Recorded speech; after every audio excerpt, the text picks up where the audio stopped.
Now, from high atop his desk, get ready to peel it all back and get to the root of the subject. No pun intended. With Paul K. on Wine Talks, where he takes no prisoners and calls it the way he sees it. Hey, welcome to Wine Talks with Paul K. And we are in studio today. Always available on Spotify, Pandora, Google Play, and all your favorite podcast hangouts. And do not forget to subscribe to get more great episodes of Wine Talks with Paul K. And always sponsored by the original Wine of the Month Club, supporting the Pure Wine series where we ship organic, biodynamic, sustainable wines to your door. But man, we are going to have some fun today. You guys have no idea what you're in for. One of the great personalities in this business, Melvyn Masters of Masters Wine, is in-house today. And I don't even know where to start, Mel, because we've been doing this for so long. That's the problem of being this old. Yeah, well, I guess that's part of it. Age comes wisdom, and that's the way I think it is. I guess, yes. So you were just talking about this. We've been talking to each other for at least 20 years. At least right? More than that. Yeah. I have a feeling that I probably I first came to Wine of the Month Club, I'm thinking the late 70s. Oh, then it was for sure with my dad. Yeah, because your dad I met. Yeah. And it was, I would say the wine business was just a tad different back then. So I want to, would you consider yourself a negociant? Yes, that's exactly what I am. Okay. Yes, yeah. And you have created some of the great brands, the negociant brands over the years, the Le Jamel and yes, Le Jamel. Torres Creek, and a bunch of others, and we'll talk about those in a minute. But what got this going? And did you live in France? Were you always from the UK? Tell me something. My family business was in the brewing and wine business back in the early part of the 1900s. And so I was sort of weaned on wine from a very early age. So brewing pints of... Yeah, we had a family brewery called Frary Brewery. Oh, wow. And where was that? We had in Guildford, Surrey, in England, and we had like 100 pubs. And in those days, the breweries often developed a wine side of their business. So we also had a wine side of the business. And I was way more interested in that than I was the beer. My dad wanted me to go to the brewery. I didn't want anything to do with it. He had me train for Watney's brewery for a while.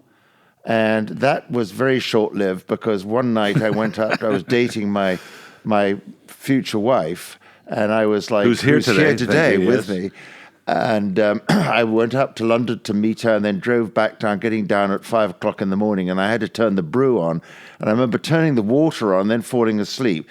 And like hundreds of gallons of water flowed through the brewery. Oh, no. So, yeah, I got let go fairly quickly.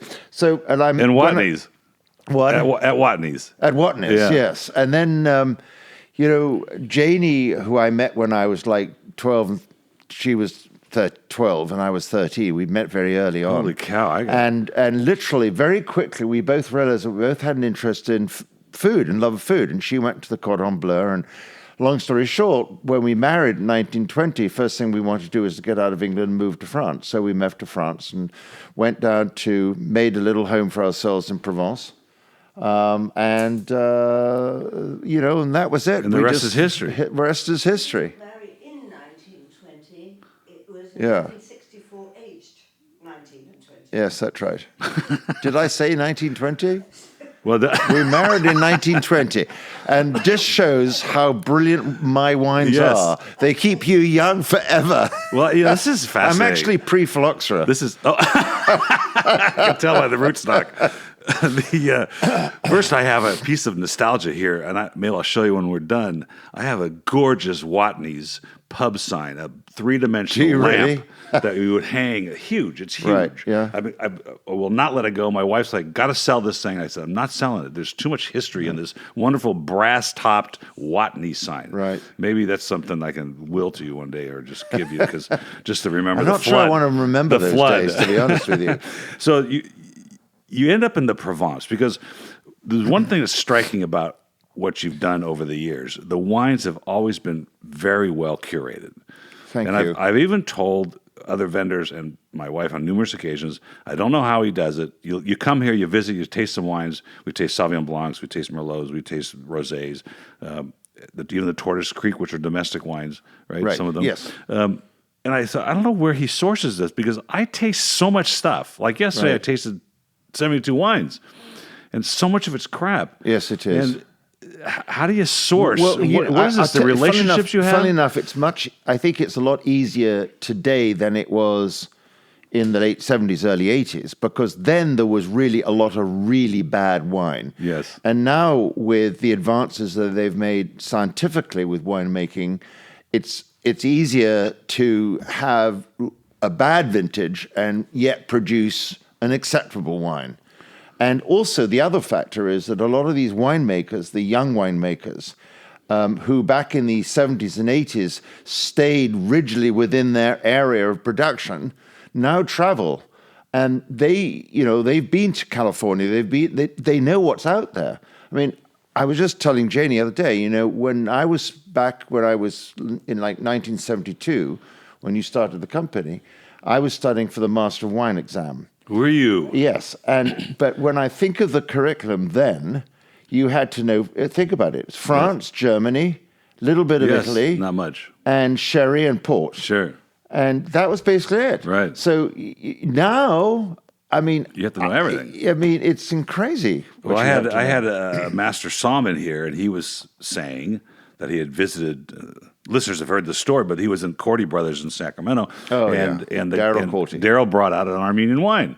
And he was sort of perplexed because, A, the wine was pretty good, the value was great, and he's like, now I get to learn about Armenian wines because he's a somm, a master somm, but I got to compete against them too because he sells Spanish pure rat wines. Right. And so that's a really good point because the MW is really an academic approach to wine and just a study and study and study. Hugely difficult. And it's totally different now. Yeah. So why do you think in the 70s, well, we know that technology has changed, but, and I've tried to peel this back with some other winemakers, but the idea that we take a grape, we ferment it, we crush it, we ferment it, and now we have labs and we have all these other technologies, the cold fermentation, all these different things. But how much different really is it than those days? It's very different. Is it? Yeah, I think so. I mean, there's way more, creative ways of fine-tuning wines by adjusting them, making them softer, making them more approachable, more fruit forward, getting rid of some of the tannins that people don't like.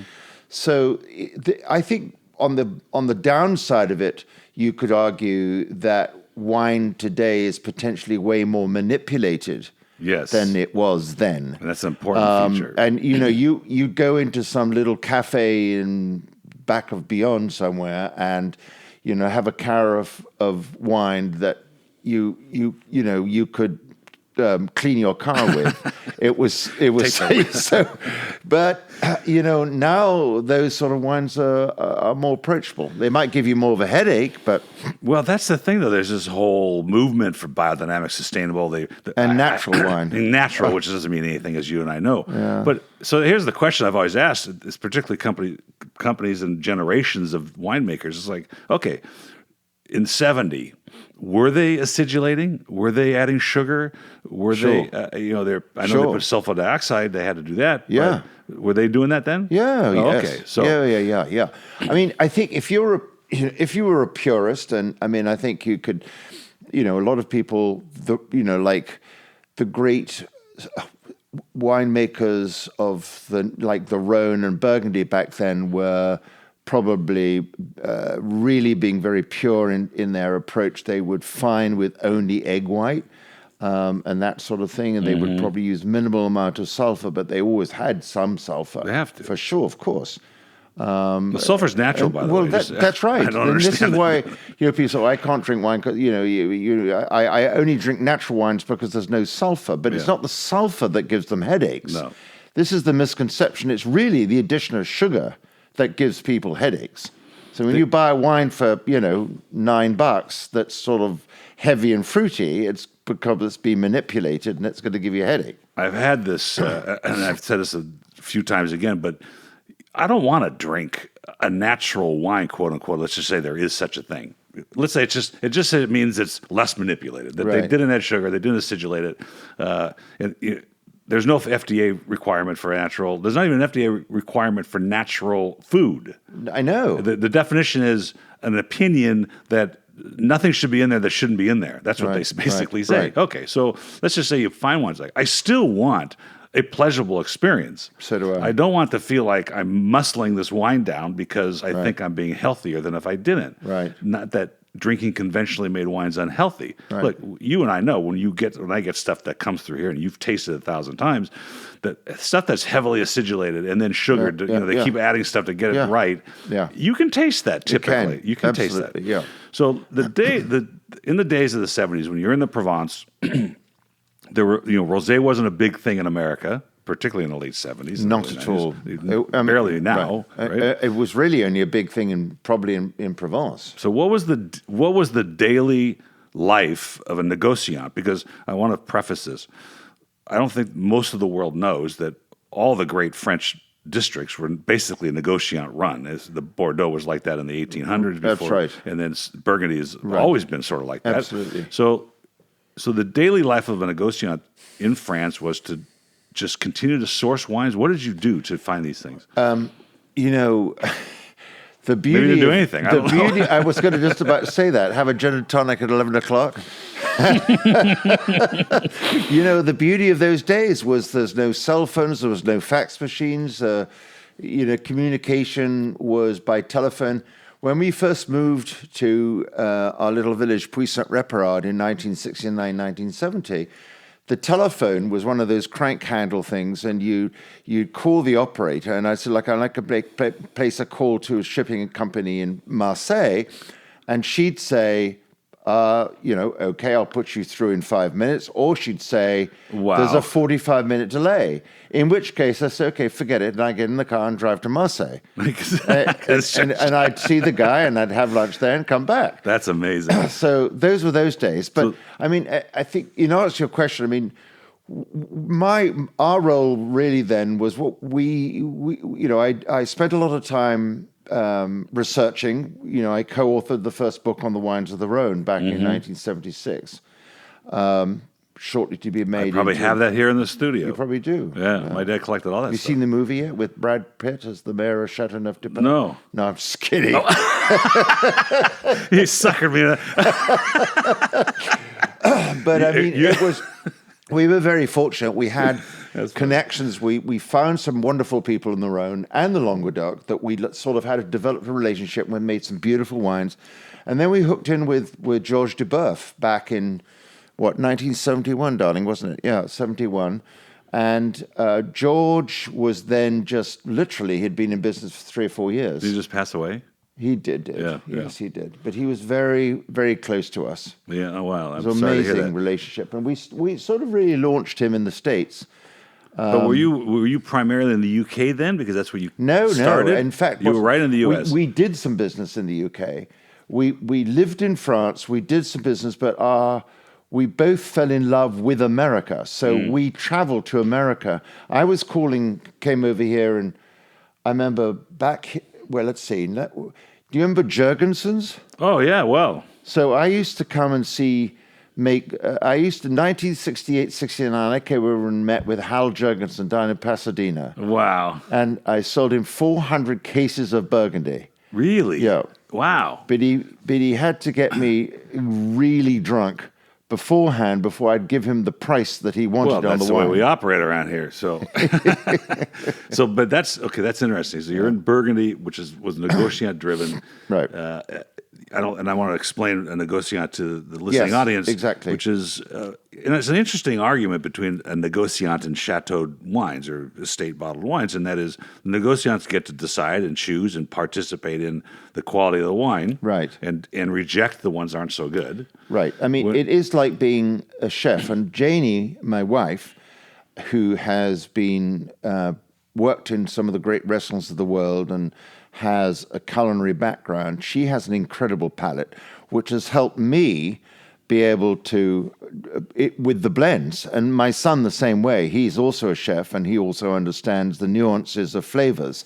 So one of the things about being a negociant, and the beauty of being a negociant, is that you can formulate and create the style of wine that you want. And so we've always worked with different people, and we find what we like, and then we have a relationship with them, and and they understand what we're looking for. We go over there every year, we taste with them, we put our blends together, and that's it. For example, with our little Provence Rosé, we found a partner down in Bandol who was the assistant winemaker at Tempier, I was telling you.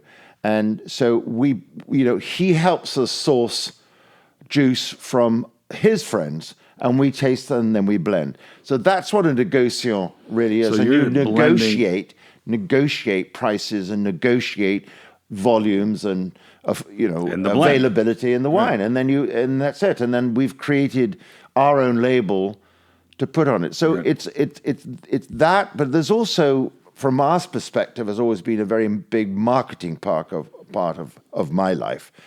So I mean, making the wine and blending the wine and everything is one thing, but what's also is being able to sell it and figure out how best to do that. And that's that's a whole separate podcast, but we're going to get into that. Right. I did want to go back and bore the listeners with something, because they heard this 1,000 times, but I'm very proud of my middle daughter's in New York. She's a baking chef in at Benno Restaurant. Right. Which restaurant is she in? Benno, and they just earned a star two Which weeks one ago. is it? Benno, it's called. Jonathan Benno.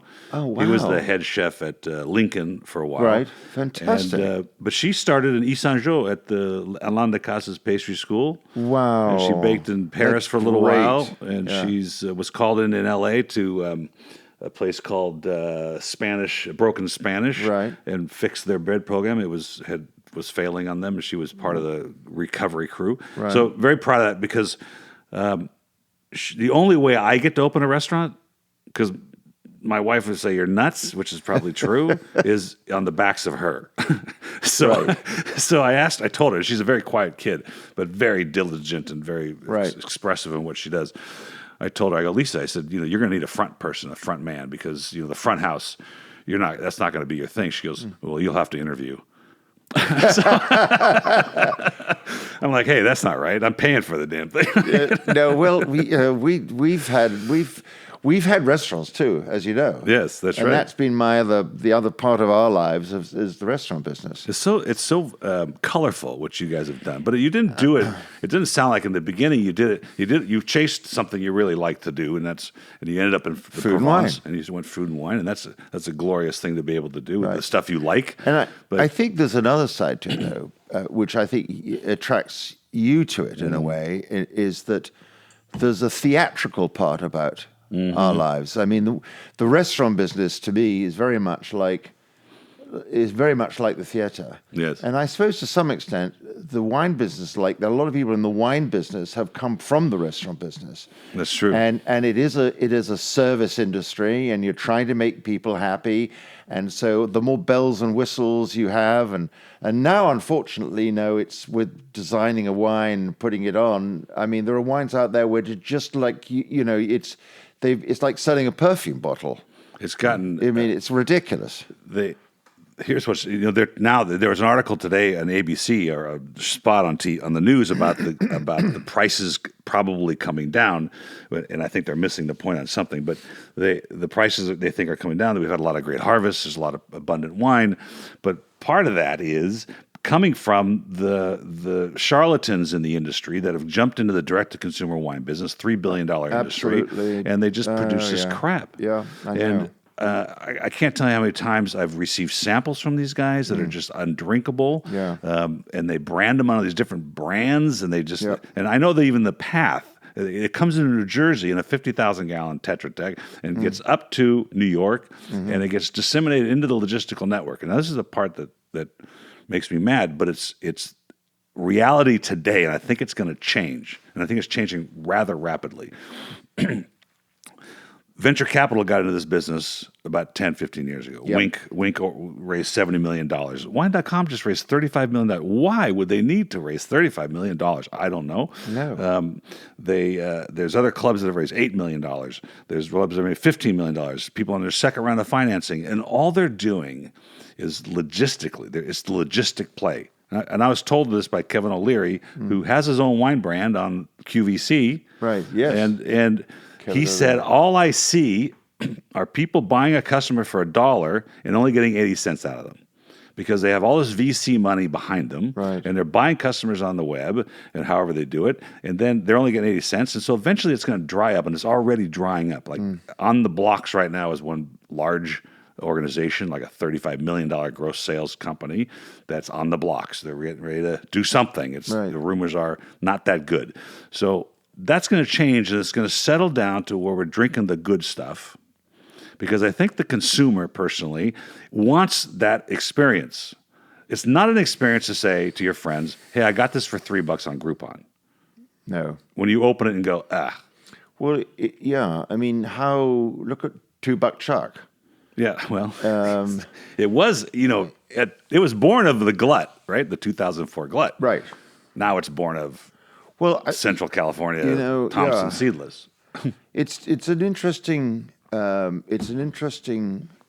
that we're in, because we're now, in addition to all these moving parts and changes, we now have the tariff situation that's been thrown us to deal with, and we don't know. That's like a sort of Damocles hanging over us. And people think, I mean, I'm sure you talked about the tariffs. I haven't much, but we should just bring it up. It's settled right now at 25%. Well, right? It is, but this coming week they're having the new meeting. The 25% was to be reviewed at the middle of February, which is right now. That part I heard, yeah. So this week we could either have no tariffs, stay the same, or it could go to 50%. We just don't know what the government's going to do. But I was going to tell you one little thing was that you have a loophole in that anything over a $7.50 regular bottle doesn't have the tariff. So, for example, we produce a beautiful little rosé in the Languedoc that's inexpensive. We sell a hell of a lot of it. We put it in a huge 2,000-gallon bladder and ship it and bottle it here. Yeah. So if it's the packaging that's partly. I know that alcohol content's part of it in the size of the bottle, but if you're saying if it's bladdered and comes over and gets bottled here, it's not tariffed. No. Okay. At the moment. But that could change. We don't know. Yeah. What I don't understand, particularly when bureaucracies like the federal government or even local governments get involved with these things, is how they decide and define this, right? So I know that I think butter's included in this. All kinds of what's weird foods. is that, like, for example, this time, no champagne, no Italian wines, all Spanish wines, all French wines, all German wines, nothing over 14% is taxed. So it's like someone was sitting throwing darts at whatever they wanted. It was it's the most bizarre. It doesn't make sense. Like over 14%, which there's quite a few wines that are over 14%, aren't taxed, but rosés won't be typically. No. But you're going to be taxed. Right. So if I want French butter, if I want whatever, I think marmalade is taxed. And I wonder how these conversations come about. And obviously, President Trump's using them as leverage. But do you remember about, because I still have remnants of clubs here in the business that were no French, because they were taxing us on something. I think it was about 15 years ago. Right. And I had immediately phone calls. Don't send me anything French, because they weren't taxing wine, but they were taxing some other thing. Was that like the same time as Freedom Fries? Yes, it was. Yeah, that's time, right? Go. Yeah. That's that whole thing. Well, that's Freedom why, Fries. That's a throwback. But look, we had Tortoise Creek, the brand that we created when we sold Les Gemelles. Right. Tortoise Creek was blended wines from the Languedoc, right? And then this whole anti-French thing happened, and we moved our entire production to California. No And wonder that's why Tortoise Creek is now California. Yeah, now Californian. It's Lodi, I think, isn't it? Because actually the name is much more Californian. Yeah, It is, right. yes. It's Lodi, but we're also sourcing juice from Central Coast and Paso Robles as well. Okay, so how many brands have you created from names, and how many do you still? Well, get into the business side. there's- I mean, it's not just those that. I mean, I launched, as you know, Jordan Winery, Yes. and was responsible for a lot of the marketing success of that. Also, DeBurf in the old days, along with my partner Yale Sager at Wine Cellars, who I think you know. Yes, sure, right. But under our own name, Les Gemelles was the biggest one, first one. which is today Still out there. It's not that big in America, but worldwide it does 700,000 cases. Believe it or Wow. not, biggest selling Sauvignon Blanc in the Yeah, Canada. that was his is Les flagship Gemelles, wine. you Yeah. know? And then Les Gemelles. Then we have Tortoise Creek, of course, and then we have Tiamo, which is a line of organic wines from Italy. Yes. All organic, Yes. certified organic. And then we have Le Chamel, which, of course, Janie had her run with me as Les Jamel, which was Janie and Mel, which was Janie and Mel. Oh, just and as now, I didn't realize this. This is now very my creative. son Charlie is in the business with me now. So our brand now is called Le Chanel. Chamel. And we do these little Provence rosé, we do a Rhone, we do a little Pinot from the Languedoc, we do a Sauvignon Blanc from Touraine, which you've had. That's it. Okay, that's interesting because Joachim Splichau's Provence winery over by Saint-Tropez is Domaine Cala, California and L.A. Right. That's fantastic. Right? Yeah. I want to go back to George DeBuff for a second because he was Sure. such an important influence in the wine world, in Beaujolais particularly. And he launched, I think he was the originator of Beaujolais Nouveau, which Yes. has been sort of now... Bastardized. Yeah, it's bastardized the whole thing. And Beaujolais is desperately or functionally trying to regain its reputation. And they're gorgeous wines. Yes. I just tasted a barrel tasting of the Louis Jadot Chateau de Jacques. It was phenomenal, the Yes, Côte de Pie. yes. And the winemaker there, Cyril Chirouz, he's just an ambassador for the region. And he showed me a menu from 1962 or 5 in the Burgundy, Dijon or Lyon somewhere, where the Beaujolais were actually a premium price to the Burgundies at the time. Really? Yeah. So if you went to the restaurant in 1962, I think it was in Lyon, you could order a Beaujolais and you pay a little bit more than the Burgundy. Good Lord. And so I think that's fascinating. Yes, I never knew that. Yeah, isn't that interesting? So tell me about the DeBuff enterprise. You were there in the beginning, basically? Yeah, we met George, as I said, like in 1971, something like that. And through Paul Bocuse, where Janie worked with Bocuse, and we so fell in love with Paul. And I said, look, let's sell Paul Bocuse's Beaujolais in America. So Paul said, look, you've got to meet my buddy who produces our wines, George DeBuff. And that's how we met George. And at that time, he had a little mobile bottling plant that he would go round to people's domains. And then he could say the wines were domain bottled because he was bottling at the domain. On the dirt anyway, right there. And George really had, he had the Beaujolais market. And every great restaurant, I mean, every 3-star Michelin restaurant in France would have DeBuff Beaujolais. Wow. And then what happened, as you rightly say, was that there was this birth of Beaujolais Nouveau, which sort of put a whole different image on Beaujolais. And I think, DeBuff became very big, and the quality of a lot of Beaujolais went down, and it sort of disappeared for a while. Mm-hmm. Now, as you say, it's really exciting. It's seeing comeback. Although, I mean, like we were at a restaurant last night in L.A., Republique, which was wonderful. Oh, yeah, very famous. Fantastic. Yeah. Incredible wine list. Really? But, Beaujolais, bottle of Morgon, $100. Oh, well. Hello. That's a little tough. It's a little steep. That's a little tough. Yeah. So you must feel something about Monsieur Bocuse losing a star. He just lost a star, Yes, I know he did. And longest running 3-star restaurant, Trois Étoiles. Yep. We were there last May just to experience that. And how was it for you? Oh, great. I mean, it was great. And it was fun because my French was coming around a little bit then. Right. I could order wines. I could tell the guy what price range I was looking for and the varietal and things. So that was actually very fun for me. But no, we enjoyed the experience. We went to Orsi as well. Yes, in Lyon. He came out and he took us in the basement and the cellar, and we had a great experience. It was a voyage gastronomique. I don't know, how many of your listeners and customers, go to France and eating in Michelin restaurants.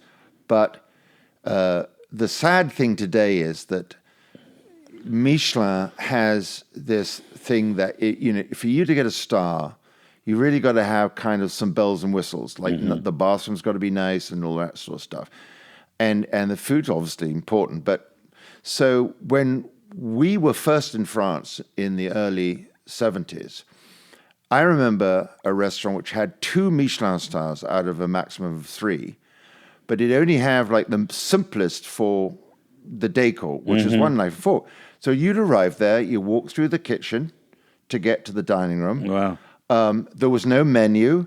There was just whatever she was cooking. But it was extraordinary. But today, and it was incredibly cheap. Yes. But you can't have that today. Doesn't work that way today. No. It's lots of service. The service has to be very high. There's people buzzing and I suppose around it's you. because of the cost of rents and... I suppose. I still think it's a really... Well, I have a lot of customers say, I went to Yelp and it had good reviews. I'm like, oh my God. The Yelp is people that don't really... Not that I'm a snob, but... No, you're right. I have to listen to their opinion. No, At least Michelin, it's grounded in one opinion of a group of people that do this every day. Correct. Right?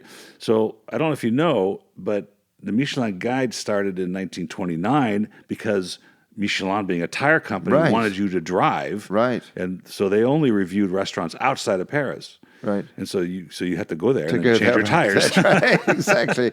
And people always wonder why the tire guy is on the Michelin Guide. And that's right. the reason. That's right. Exactly. And I think it's a valid thing. And there was a period in Los Angeles where they were gone. It was about 10 years. They're back now, aren't they? Yeah, they're back now, right? Yeah. So Nancy Silverton just got a star. The other thing that I look at a lot is Eater. Eater. Eater. E-A-T, Eater. Yeah, right. E-A-T, Yeah. Sorry, my Texas pronunciation. Eater. But that's Eater has really, really good people reviewing. And you go to eat, and they'll give you 16 essential restaurants in LA to go to. The 16 best this, that, and the other. I mean, we were looking for bread the other day, and they'll have the 16 essential bakeries, stuff like that. My daughter, being the baking chef, and she got married a few weeks ago at our home. We had 220 people, and in New York. No, here. Oh yeah, we had her here. She flew out, and she had to have the bread from Tartine, and of course, patina catered, and we had steak frite, and I was trying to figure out how these guys could poach 220 eggs for salad frisée perfectly. And they did it. It was amazing. Who did that? That's amazing. Patina did it. Joachim Splichau showed up. He helped in the kitchen. Wow. But the more important part was, these are my friends and my relatives. They expected the wine to be pretty good. Yeah. And I was going to pour French because she wanted a French wedding. So I had Chateau Carbagnon. I had Louis Jadot Boucherot. Beaune. I had the Côte de Pie from Chateau de Jacques. And of course, I poured Joachim's rosé because he was working. Right. And they drank it all.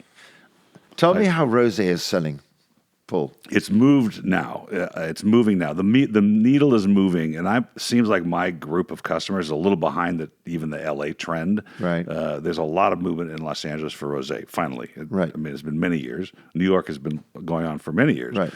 But these days, and that's why I want to taste the one you brought because people are now asking them, and I have a rosé club. One of the things that's happened in this DTC market, and I'm moving away from price-sensitive clubs.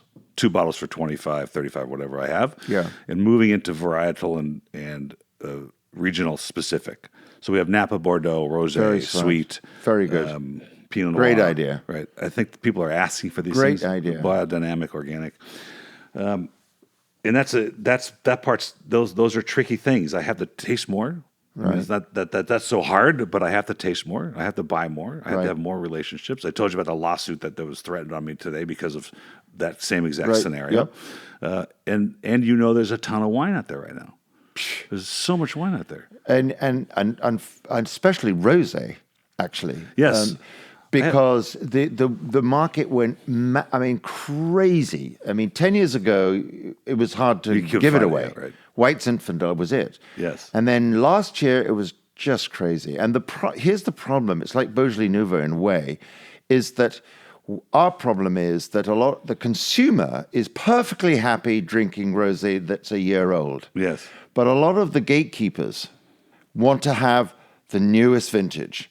And so a lot of these people get left with big stocks of the previous vintage. I get you. Do you know? I could tell you what's on my desk right now. No, exactly. But I have 16s coming in. 60. I swear I have 16s coming in. But I want to ask this question. Yeah. When you're looking, and since this is your thing, and you've been in the Provence, you spent much of your life there. What do you look for when you're tasting rosé? If you were to walk into Republique and order rosé, and you put it in the glass for the first time, what are you looking for? I think You can't ask your wife. I think She's the palate, I honestly, guess. to me, it's a cleanness, a crispness.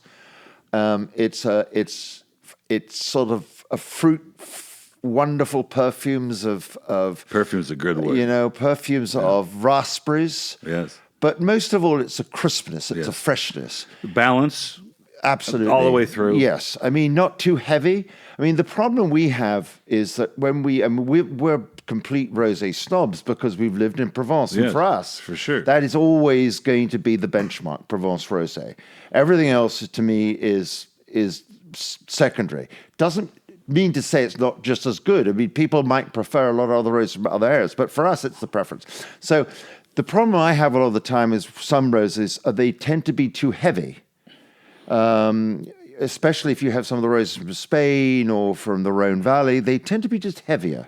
And that's fine. A lot of people like that. But from my palate and Janie's, we would prefer something that's, as I say, crisp and clean and easy and approachable. Sort of thing you have when you just get out of bed in the morning instead of coffee, Well, people don't understand that your palate's best at 9 a.m. anyway. That's right. So I what know. the hell? Yeah, exactly. But that's important. That's an important comment because every district in the world now has a rosé. You said Spanish. There's Rioja rosés. There's Bordeaux rosés, which are kind of rare. There's of course there's Burgundy rosés, but they're from Grenache. They're from Mourvedre. I tasted the other day a Malbec rosé. Yes, which is fascinating. Yeah. From an academic standpoint and a palate standpoint, they're fun to taste. Yeah. But I do have a certain expectation, and why I would drink a rosé, particularly with a meal or before a meal, I have an expectation of what the character should be, which is what you're saying. Right. Crisp, palate cleaning, balance all the way through, not too heavy. And to some extent, it's important, therefore, the grape from which it's made. Yes, that's what it is. I mean, if you have, like Sanso, which is and Mourvedre make these lighter sort of style rosés. So what is the influence of terroir in a rosé? Do you sense it as much as you would in a Burgundy? Terroir is this sort of weird word that no one really can sort of, it's a French word. There's a lot of French words that people have a hard time trying to describe what does it really mean. For me, it means a sense of place. Yes. And so, a Provence rosé, the terroir for us is that it sort of is like Provence. It's perfumed and sunny and bright and crisp and clean, all those good things, which is what Provence is. Terroir in Burgundy is a little different. It's more so I don't know. Everybody has a different explanation of what they mean by terroir. I get two here. What? What you say is sense of place, which is important. Right. But the question was sort of like, well, when you crush a red grape and you're taking it off the skin, so some of that terroir influence, the soil, where it's grown, may not be as evident. But I think it does show up. I definitely think it shows up, for sure. So the added element of terroir that I get sometimes is like, well, it could be because you've done this all your life, and the number of wines you've tasted, and the different types of, and since you're a negociant, you get to sort of decide what kind of terroir is going to be in the bottle, so to speak, right? Right. And so couldn't it be argued that terroir includes this winemaker's preference? For sure. This DNA of their palate, so to speak, right? For sure. So it adds all this together. I think so, too. That's why I'm saying it's very difficult to put a handle on what terroir means. I mean, the word terre means earth, ground. Yes. So you'd think it has something to do with just, what is the soil? Yes. But it's more than that. Yeah. I mean, you talk about, when you have a wine from the south of France, from the Languedoc, you talk about the terroir of, they talk about garrigue, which is really, garrigue is, it's sort of heather and what's the word for garrigue, Janie? Sort of, it's anyway, it's sort of, if you're walking through the hillsides and there's full of rosemary and thyme and Genève de Provence. That's Herb de Provence. Yeah, Herb de Provence. There you go. You said a word terroir. I was looking at this is some old. I bet some of your wines are up here actually. These are just random samples. Yeah. What happened was, my wife and I were walking down the street in our local town right here down the street, and there was an open house. This is about 5 or 7 years ago, and we went to the open house, and the open house was staged. So the gentleman who sold the house had already moved to Huntington Beach, and so he was. So we went into the basement, which was a non-temperature controlled cellar, but it was underground. Right. And a big rack of wines, probably about 200 wines. Right. And I go, interesting thing. So I pull out of the staged tasting table, out of the cooler, a bottle of this rare German white that I poured at my wedding. Right. And it was an 83. We got married in 86. So I'm like, wait a minute, this is bizarre. No one knows what this wine is, and it's an 83. Why would he have it here? And why would they put it as a display? So I turned it over, and my sticker was on there, my dad's sticker. Yeah. So I went to the rack and pulled out this Chateau Gargazeau, which is up here, and I rolled that over, and there's my sticker. Now, I had bought the Gargazeau in 1990. There's one wine up here. It's a Carascal, 77 Argentinian red. So this guy had been a member of the club for like 25 years. And these are the wines he never finished, and he had moved and left them. So I got a hold of the guy in Huntington Beach, and I traded him bottle for fresh stuff, and I got all my old samples of these wines. But I was laughing because you said terroirs are difficult.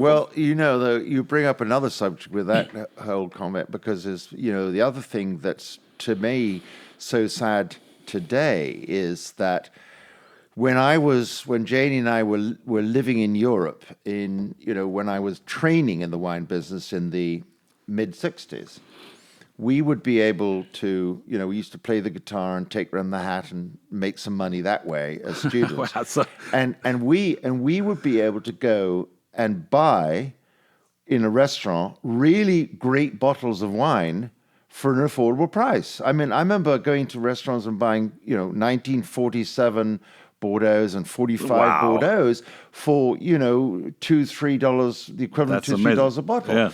And so we had the experience of drinking these old, great wines. But today, if you were, a young man or woman in the business learning wine, you can't. How can you afford to experience what a 1990 Cheval Blanc tastes like? You can't. You can't. So that's the sad thing. So you and I have the advantage of having. That's the great advantage of being a little older. Wise. It makes us wiser, but it also enabled us to drink a lot of great wines in the old days at affordable prices. It's true. I'm glad you brought that up. I did a podcast with my father, and we were talking about those days. And when he bought the liquor store in 1968, I think it was, he actually was buying a pharmacy and realized that the pharmacy wasn't making any money that he was buying. And there's a whole story behind that. But the guy had a profitable liquor store, and it was really booze and ice and beer. And he said, no, I want both. If you don't want to sell me the pharmacy, then the liquor store, I'm not buying the pharmacy. So the guy acquiesced, and they bought the pharmacy. Then he realized, I don't know how to run a liquor store. I've been counting pills most of my career, so I better learn about wine. So he's a very academic guy, a very studious guy, and he just focused for as much as he could. So he went to Napa, and he read the books, and I have all the books, probably yours. And he said it was just a 1 year trek through the wine business to figure it out, and that goes to what you play, because you couldn't do that. It'd be very expensive to do that today. It certainly would. Exactly. The other night, I hosted a First Growth 88, 89 tasting. Oh, and I had bought this from. You remember Bohemian? Yes. The old distributor. Well, when they went out of business, they had a sale on all their first gross, so I bought a bunch. I had never. I bought my dad's company in 1988. This was like 91, I think, when they closed, 92. And I'd never bought any wine for myself.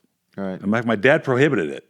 Good for you. He's like, you what do you have? You have 30,000 bottles in your warehouse. What are you buying wine for? And I bought a case each of Margaux, Fantastic. Aubryon, and two others. And so I brought my friends together. I said, okay, we're going to do this all together. And I said, but I'm going to preface this. You have no idea the value of the wines that you're tasting right now. It's like $6,000 worth of wine. That's right. And you can't go out and buy that stuff. No. And if you try to, it cost you a fortune. That's right. But the point that you made, and I think is important for anybody that wants to learn, because I make this pitch to them. People say it's snobby, and I have a lot of competitors or influencers that try to take we want to take the snobbery out of wine. Wine's not snobbery in itself. It's a wonderful subject of an ethereal beverage that makes you feel something, it makes you emote, and if you want to learn about it, it's all out there. Yeah, If you don't want to learn about it, that's okay too. You just want to enjoy it. I think, too, the one thing I was always, my old mentor years and years ago, Michael Broadbent, told me the most important thing is always to write, if you really want to learn about wine, whether you're an amateur or professional or whatever, is write notes on it. Yes. However silly the note may sound, write something down. Whether the wine is good, bad, or indifferent, just write a quick note on it. You've always, because of, every time I've ever shown you a wine, always copious notes that you write.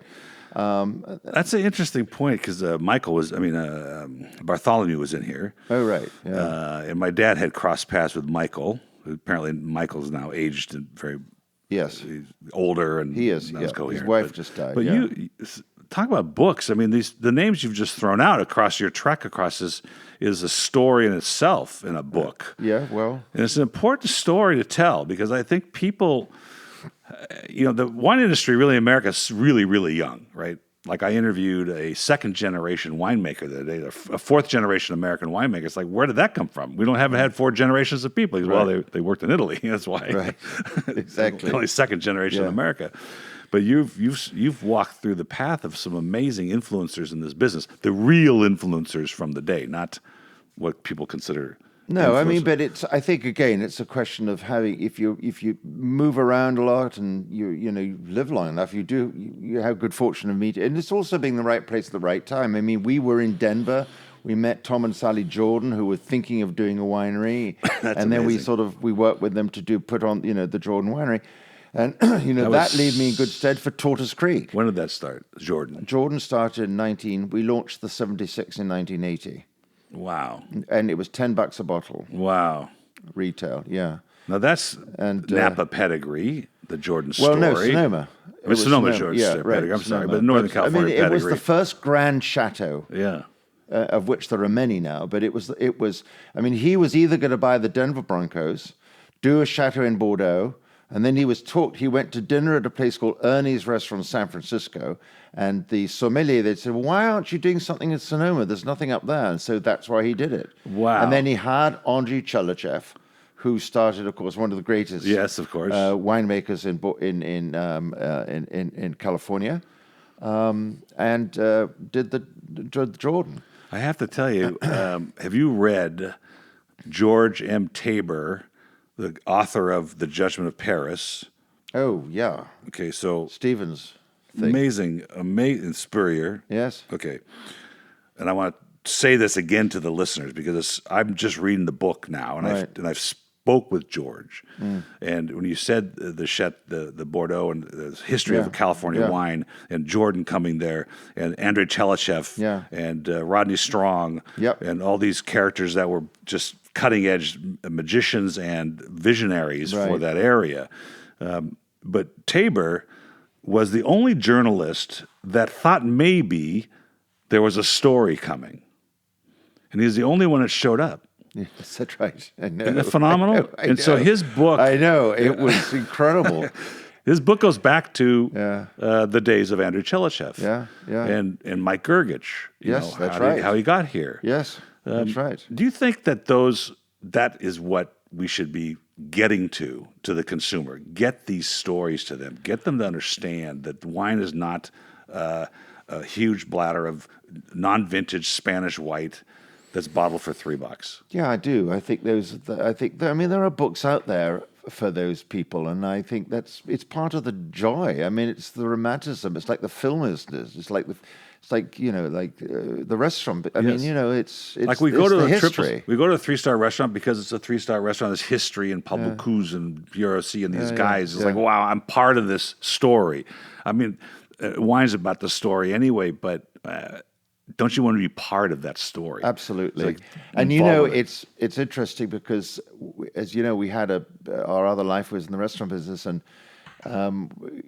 back when we were doing Jordan, I mean, LA was where was really the food center of America. There was much more happening here. Really? Yes. Michael McCarthy at Michael's. Yes. And Michael's, L'Hermitage, Jean Bertrand at L'Hermitage. And New York at the time was sort of boring, old, stuffy French restaurants. That's it, right? But I mean, when you talk about history, we talk about the history of. There's a great book by an author called Andrew Friedman called it's called Chefs, Drugs, and Rock and Roll. Oh, I've got to read this. And it's a great, great read for anybody about the history of American culinary, and so that's the same thing, but it goes back to the food. It's funny you say that. Patrick Hugh, James Beard thing. I read his book called Last Days of Haute Cuisine, and he says exactly what you just said. Yeah. New York was stuffed with La Pavillon and those types of restaurants. And everyone, Alice was starting up in Berkeley, Alice Waters, and, as I say, Michael McCarthy's down here. I remember coming down here, Jordan, and anyone with Janie, and I mean, it's like exciting as hell. Wow. Even San Francisco was, stuffy, but LA was where it was. Kind of, well, that's I want to, we're going to get on an hour here, so I'm going to wrap it up, but I got two things to talk about because that's an important thing. And since you've been in the food side of this, California has the unique position in the world of food that it didn't have indigenous grapes to work with. We didn't make wines here prior. Another great book, Tangled Vines, about the history of California wine, how actually more like the fraud and the murder and the arson. Yeah. But we had to create cuisine here because we didn't have Sangiovese in Tuscany with those foods, or in Piemonte, and history of food and wine together. Right. And Jacques Lardier said it best. He goes, "That's the beauty of the new world, is that you got a chance to start from scratch." So, what have you seen through that? That is, with wine, it's so true. I mean, you'd have a very rigid legal system in France. For example, if you are making a Côte de Rhône, you can't have Cabernet Sauvignon. Obviously, yes. If you do, and you make a fantastic wine, and it's in the Rhône, and you put Grenache and Cabernet together, you've got to declassify it and just call that's Vin de French, France. Yes, French wine, right? So the beauty of California and the New World is that those rules don't exist to the same degree.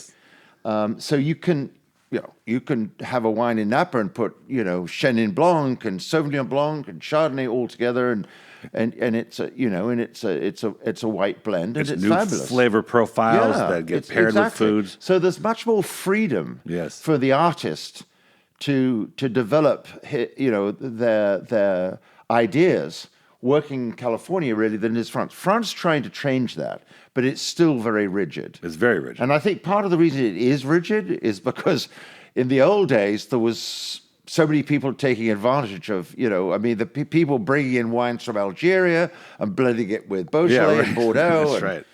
In the old days, you talk about a wine from Bordeaux being Hermitaged. Yes. Which would mean that the winery in Bordeaux would buy wines from Hermitage, which was Syrah, to blend into their wine to make it a little heavier. So, they had to sort of become a little more stricter. So, you mentioned something about Michael Broadbent writing. I want to go back to that just for a second, and we'll wrap up.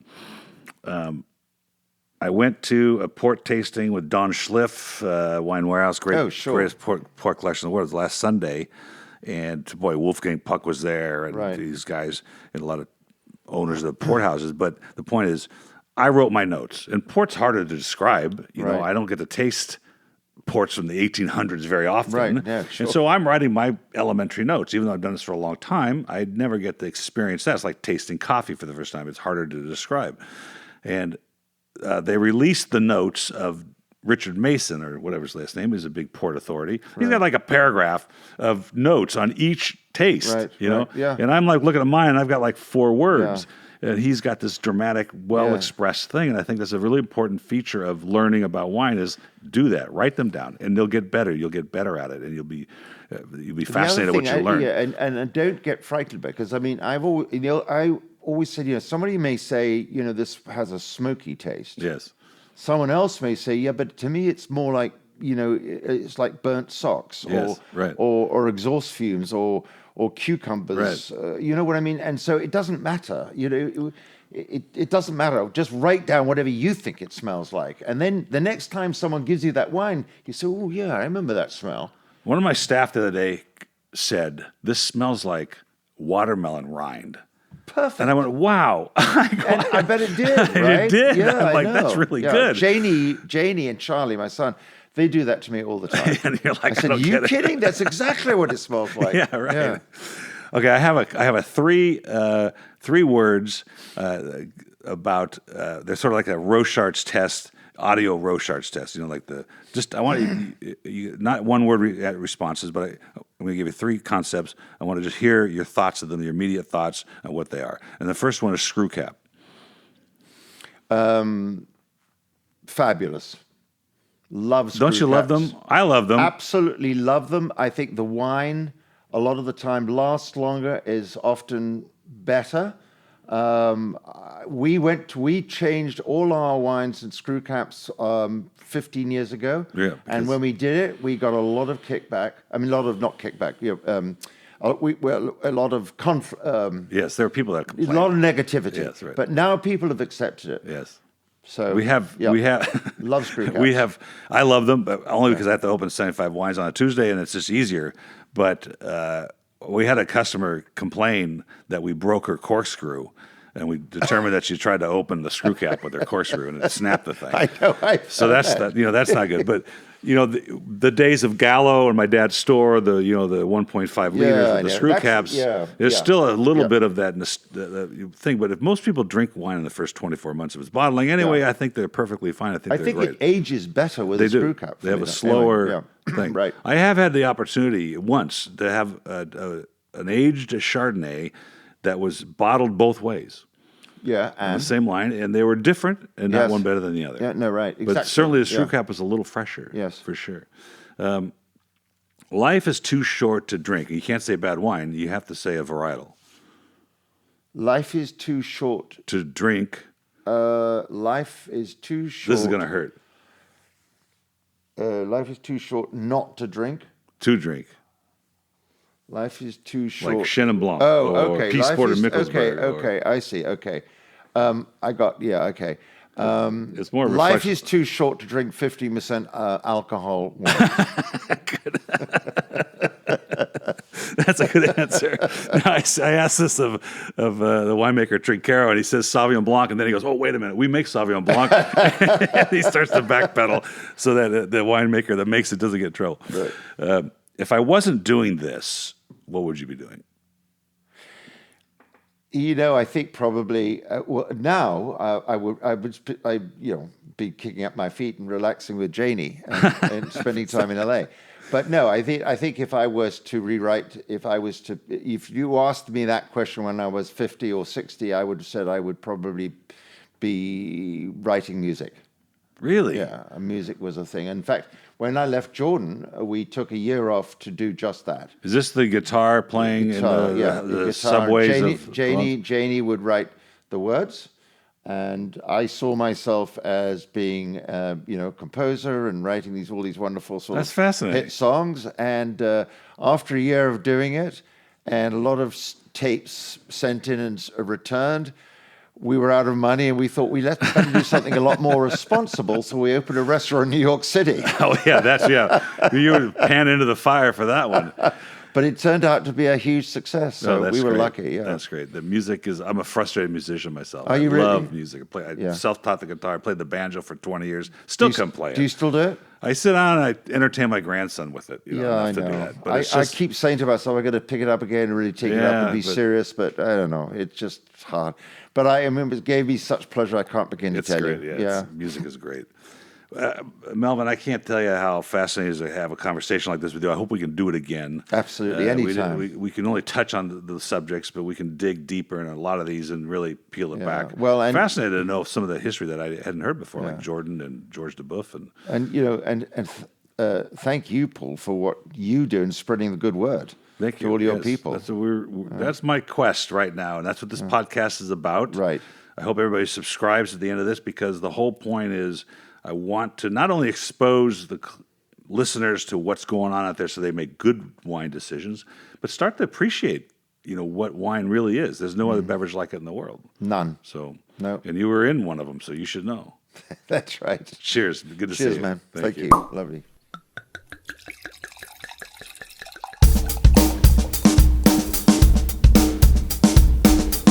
Thank you for listening to Wine Talks with Paul, Callum, Carey. And don't forget to subscribe, because there's more great interviews on their way. And of course, all these podcasts are sponsored by the Original Wine of the Month Club, 48 years in business. Don't forget to visit our website, wineofthemonthclub.com.